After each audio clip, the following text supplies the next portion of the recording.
Hello, NFL world. You are now tuning in to the Real McCoy Sports Podcast on the DPN Dream Podcast Network. And I'm your host always and forever will be doing the most, Franklin J. McCoy III, but you can call me Frankie. And today we're sticking with this topic. We're sticking with the discrimination and racism in the NFL, and we're continuing on with the stories. We're following the NFL, and it's getting spicier and dicier. All right? So here's where we're at right now.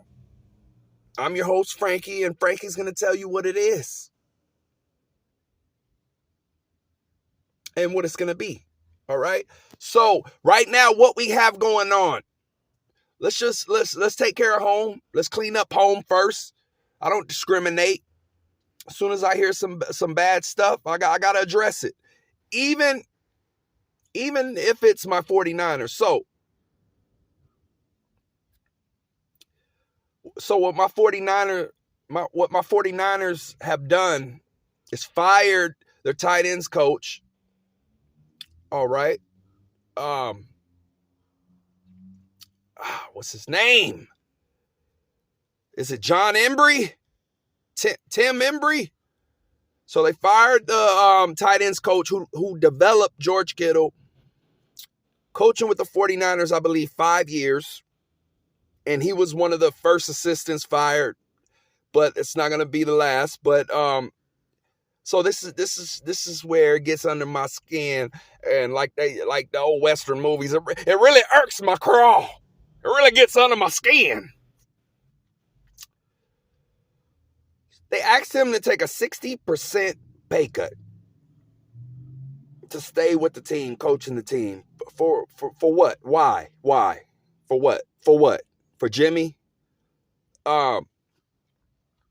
Especially after the Brian Flores allegations. You ask him to take a 60% pay cut and to remain on the team, which he turned down, and so he was initially fired. I mean, he was fired as a result. So what are my thoughts? It's bad. Man, it's like, God damn. It's like, even in San Francisco, it's a slap in the face, first of all. And someone else reported on ESPN.com. No, Google.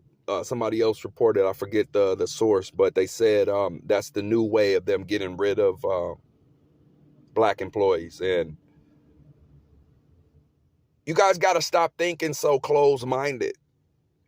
It's like black people today and other people who are in the know, who are not in the know, who don't know, who are just clueless, they didn't live their life out of the house. They were mostly sheltered. So there's more, like old people used to tell me, there's more than one way to skin a cat. Well, I get the analogy, but I don't know why you guys use that, because who wants to skin cats, first of all? And I know some Chinese restaurants that serve cat. I'm pretty sure that was cat. Because when I order sesame chicken, I need to see those strings of chicken when I pull it apart. And sometimes I don't see that. So sometimes I'm breaking it apart. It just comes right as mushy and just comes right apart. And I even hear